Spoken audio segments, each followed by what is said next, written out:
pimps, power, and pretty ladies. This is Black's History Month, a 28-day celebration of black exploitation films. Alright, now it's time to get to the man you probably all been waiting for. Aside from Foxy Brown and Shaft, Dolemite might be the most well-known name associated with blaxploitation films. Growing up, I heard so many older people talk about Dolemite that he became this larger-than-life mysterious figure that I just had to experience. The only problem with that is that Dolemite was so raunchy and vulgar that my mother wouldn't let me get anywhere near his stuff. So the legend just kept building for years and years, until one day I finally saw the movie. And you know what? I hated it. Mostly because I didn't get it, and I was too young to understand what it was. I was unable to put myself in the shoes of the people who saw it for the first time in 1975. And I think Dolemite is the type of movie that's better if you go in blind.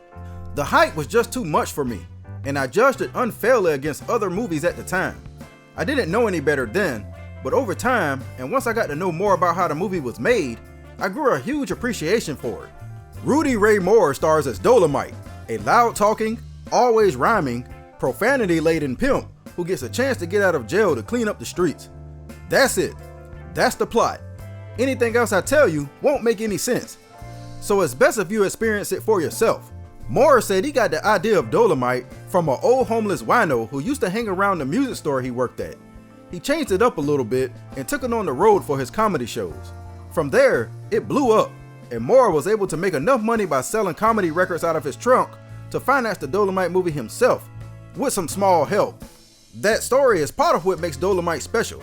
This came out towards the tail end of the blaxploitation era, and in a way, it kind of brings it full circle. Sweet Sweetback was financed in a similar way, and just like Sweet Sweetback, Dolemite is a movie made by a guy who wanted to get all his power fantasies on screen, no matter who told him no or didn't like it. The two movies are similar in style, acting, and cinematography, and I feel that Dolemite embodies the spirit of the entire genre. It is the very definition of a passion project. If somebody was to ask me what Dolemite was about, it would be impossible for me to explain. Things just happen with no rhyme or reason in this movie. Like when Dolemite gets out of jail, his prostitutes make a point to change him out of his jail clothes and put on better clothes before he gets in his car, only to take them right back off as soon as he starts to drive, so he could get busy with them. Hell, he might as well have just gotten in the car butt naked. Oh, and those same prostitutes? They know karate for reasons. It was taught to them by this madam named Queen Bee. We never learn her relationship to Dolemite, and that's part of this movie's charm. Nothing is ever explained or tied together. The scenes all seem out of place, there's no plot, the acting is bad, and the editing is even worse. But for some reason, it's still great. It's hard to explain why that is. Moore as Dolemite basically makes the movie. His way of speaking just keeps you entertained. Man, move over and let me pass. Supposed to have to be pulling these hush puppies out your motherfucking ass. He talks like that during the entire movie, even in calm scenes.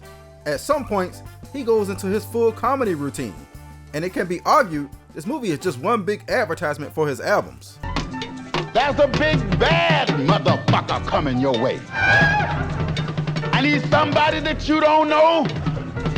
He just broke a loose from Ringland Brothers show. There was a Netflix biopic about the making of this movie, similar to how Sweet Sweetback had the biopic Badass. It came out in 2019 and was called Dolemite Is My Name. The movie brought Dolemite back into the limelight and opened the movie up to all new eyes, and unlike me, these new fans were primed for what they were about to see, and thus knew not to judge the movie as I did all those years ago. I've seen people say over the years that the Netflix movie had scenes that weren't in the real movie, but in reality, the biopic decided to include scenes from one of Dolemite's sequels for some reason. So that's where the confusion comes from.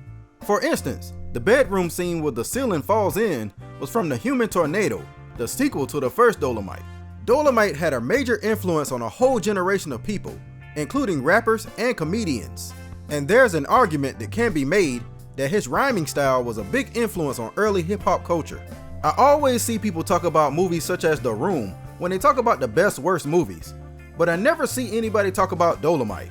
The movie Dolemite might be the best so bad it's good movie of all time, and I'll argue that with anybody who says otherwise. I'm waiting for Dolemite. For who? Dolemite, motherfucker, you heard her.